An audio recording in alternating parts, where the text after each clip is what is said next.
In this video, we're going to be talking about geometry and specifically 2D and 3D shapes. Third graders have two TEKs that deal with 2D and 3D shapes, 3.6a and 3.6b.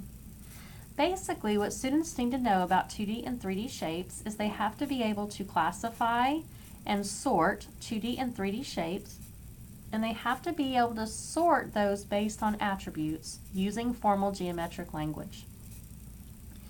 Then, students also need to be able to recognize rhombuses, parallelograms, trapezoids, rectangles, and squares as examples of quadrilaterals, and be able to draw non-examples that do not fit into any of those subcategories of quadrilaterals. Okay? If you look at the instructional talk page, students come to third grade with lots of prior knowledge about 2D and 3D shapes. They've been talking about 2 and 3D shapes since kindergarten. So none of this information is really new to them. You're just continuing to build upon their understanding of these shapes and helping them master the vocabulary needed to talk about how they sorted shapes. Okay? All right, so when we talk about, we're going to start with 2D shapes. When we talk about 2D shapes, we're going to start out and we're going to do a sort with students, because the first thing we want students to know is the term polygon. They have to understand what a polygon is and what a polygon is not. Okay, so we're going to do some sort of sort with them, and you're going to go much slower than this. I'm just picking some cards here, and you're going to say, okay, boys and girls, you just watched me sort these shapes. Can you tell me how I might have sorted? And so then you're going to go through and have students tell you what they notice, what they wonder, what differences they see, what's the same. And as you continue to talk, the hope is that students are going to see that in this column, I see all straight sides, and I see that it's a closed shape. Whereas in this column, I see curved sides. There is a shape with straight sides, or there are shapes with straight sides, but they also have curved sides, and not all of them are closed. And so then we can get to the term of polygon and talk about polygons are shapes that have 3 or more straight sides and that are closed. Okay, because that is the first thing students need to understand. Then from there we can talk about the different polygons and the names for polygons. And that is where I'm going to ask students, I may ask students using a geo board to create a square for me, right? And so we're going to create a square, and we're going to talk about what a square is. We're going to talk about how many sides it has, how many vertices it has. We're going to talk about, is there any other name for squares, because I really want to just kind of see what students know. Can you create a 9-sided shape for me? What is that called? And so forth. Here are the shapes that students should come to us knowing, besides these specific names for triangles. They know 3-sided shapes are called triangles. 4-sided shapes are called quadrilaterals. And then, of course, these are our special quadrilateral names. And we're going to get into this in a minute. They've had experience with these names, but really when they talk about the attributes, I bet they really haven't had a whole lot of discussion about the attributes of, like, let's say a rhombus, a parallelogram, and a trapezoid. I think they'll come to you pretty much knowing what rectangle and square are. And then they have learned these other shapes as well: pentagon, hexagon, heptagon, octagon, nonagon, and decagon. Sometimes we call a nonagon an 11gon. Because it's our 11-sided figure. There's several names for it. So if they come to you saying 11gon, that is the reason why. Okay, so we're going to do lots of practice with pictures of these shapes, different orientations. We're going to have them sort these, classify them, how are they the same, how are they different, and so forth, okay, for 2D shapes. Then we're going to get into talking specifically about quadrilaterals. And we're going to talk to students about the different names for quadrilaterals. And so at first, we're going to start out, and this is a flow chart that is in your in Forethought under 3.6b. So a quadrilateral is any four-sided shape. It has four sides, okay? And from there, we can kind of put quadrilaterals into two groups. We have the trapezoid here. And the reason I know it's a trapezoid is it has something special about it. We're going to look at a set of lines. And we're going to say that this trapezoid has one set of lines that will never, ever cross. Now, you and I know that term to be parallel lines, and if you want to introduce that term to students, you're more than welcome to, but make sure you're also using it, using that informal language with them as well to help them, figure out that, the definition, connect the word to the definition. And I know it only has one because if I were to draw out these other lines on this trapezoid, it is going to end up crossing, right? So I don't want, so we don't look at those, right? So it only has one set of lines that never cross. That is what makes a trapezoid a trapezoid. Now, on the opposite side, we have a parallelogram. What makes a parallelogram is that it, unlike the trapezoid, it has two sets of lines that will never, ever cross. Okay, so we have a quadrilateral, and then quadrilaterals can be grouped into two subgroups, either the trapezoid with one set of parallel lines, or one set of lines that never cross, or the parallelogram with two sets of lines that never cross. Okay, from there, students will know the rectangle. A rectangle is also a parallelogram and is also a quadrilateral. It has many names. I know it's a rectangle because it has four square corners. Once again, if you want to call them right angles for students, you're welcome to. But please use the four corners and right angle language interchangeably. And when I think about the length of the sides, opposite sides have the same length. So this side has the same length as this side, and the bottom here has the same length as the top. Okay. All right, so our next shape here is a square, and kids will be able to tell you a square is a square because it has all equal sides. That is very true. All four sides are equal. It is also has square corners just like the rectangle. A square can also be named a rectangle because it has opposite sides, have the same length, and it has square corners. Okay, so this square I could say is a square, a rectangle, a parallelogram, and a quadrilateral. Okay, this shape is the rhombus. The rhombus, like the square, has all equal sides. Okay, but there is something different about this. We don't have square corners here. So really, the only definition of a rhombus is it has four sides and it has equal sides, four equal sides. So with that definition, a square could also be called a rhombus. So a square could be called a quadrilateral, parallelogram, rectangle, rhombus, and a square.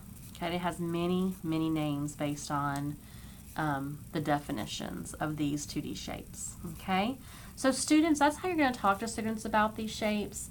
And then you're going to do lots of activities where they create a trapezoid, they create a parallelogram.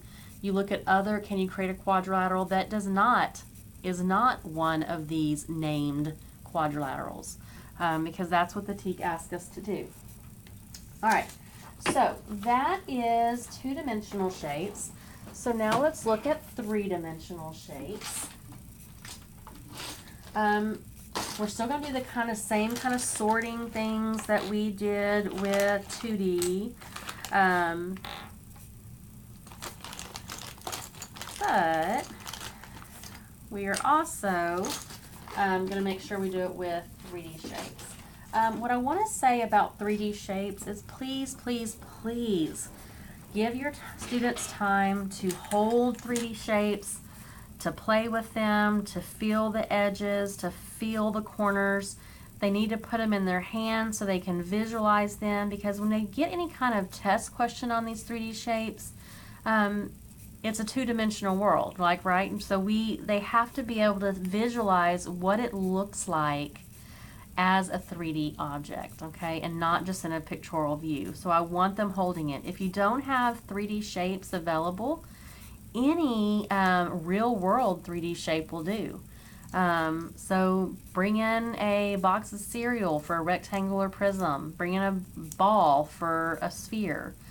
Bring in an ice cream cone for a cone. So the students can actually hold it and get that background understanding, that concrete understanding of what these shapes look like. All right, so on our 3D shapes, we talk about three different attributes. We talk about faces, we talk about vertices, and we talk about edges.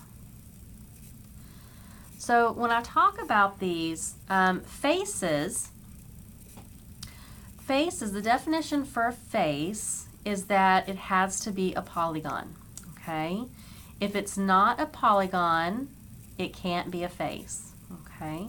So when I look at a sphere and I think about the sphere, does the sphere have any faces? The answer to that would be no. It has no faces, okay? When I look at so I'm going to write down sphere. When I look at a cylinder,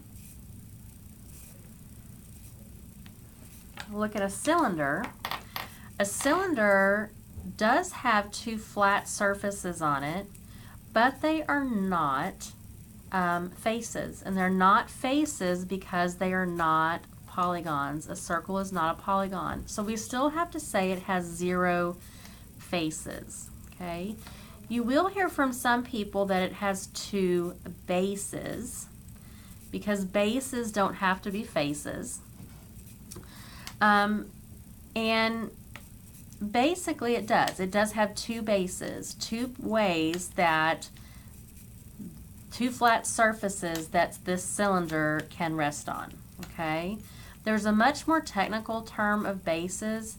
Bases basically means that, let's say I took a circle and I stacked a circle on top of a circle on top of a circle on top of a circle on top of a circle on top of a circle. At some point it's going to create a cylinder, okay?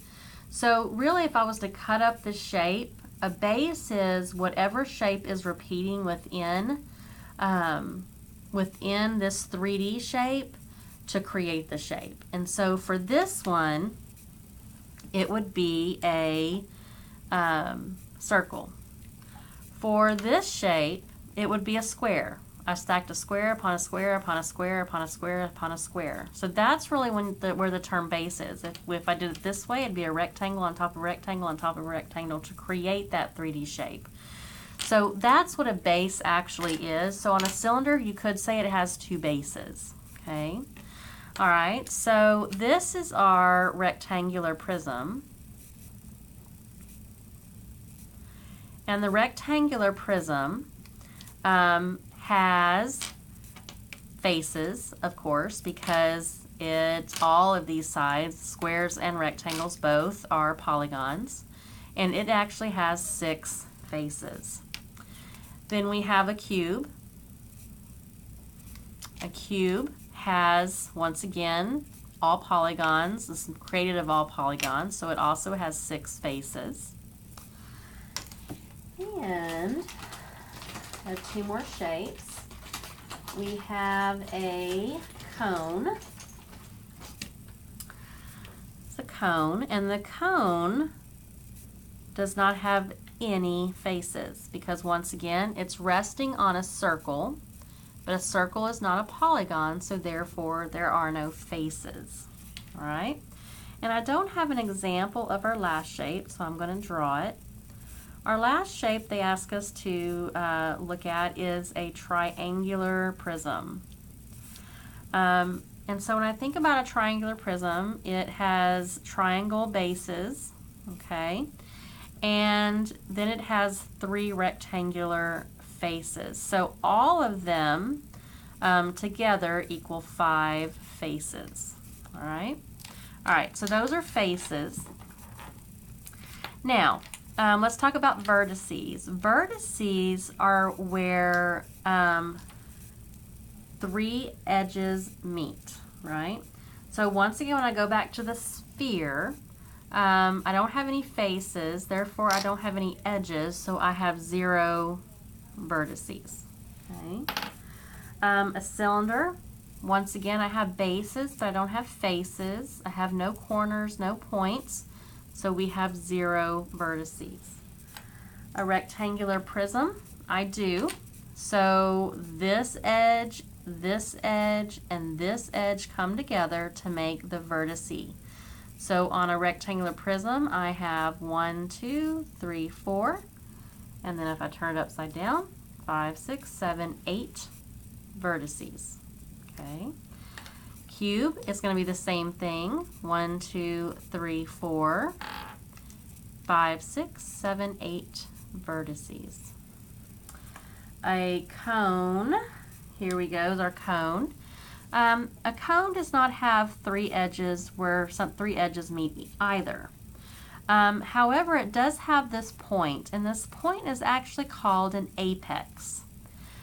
But for our purposes in 3rd grade, we do say it's a special circumstance, and this has 1 vertice. Okay, it's actually called an apex, but in 3rd grade we're going to call it a vertex. Okay. All right, and then on our shape here, the strategy for when you see it 2-dimensional like, the strategy for vertices is to put a dot on the corners. So I am going to do that with a different color. So we have 1, 2, 3, 4, 5, 6 vertices on a triangular prism. Okay. All right, edges. Edges are where 2 faces meet. We have no faces on a sphere, so we have no edges. A cylinder. A cylinder has no faces. It has 2 curved edges, but for our purposes, it has 0 edges, right? 0 straight edges. All right, a rectangular prism.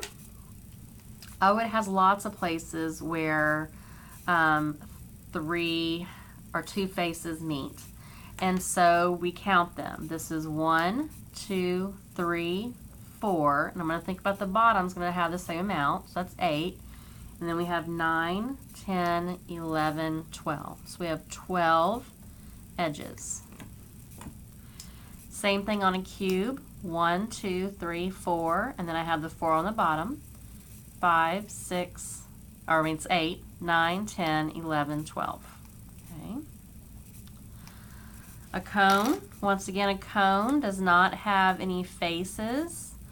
It has the 1 point, the 1 vertex or apex, but it doesn't have any edges. And then the strategy for edges that students are going to use is I always say they trace the edges as they count them. So for a triangular prism, that is 1, 2, 3, 4, 5, 6, 7, 8, 9. It has 9 edges. Okay. All right, So I think that is 3D shapes. I'm going to look here to make sure I didn't forget anything on your instructional talk page that I want to talk to you about. And I don't think so. All right, so we will see you in the next video.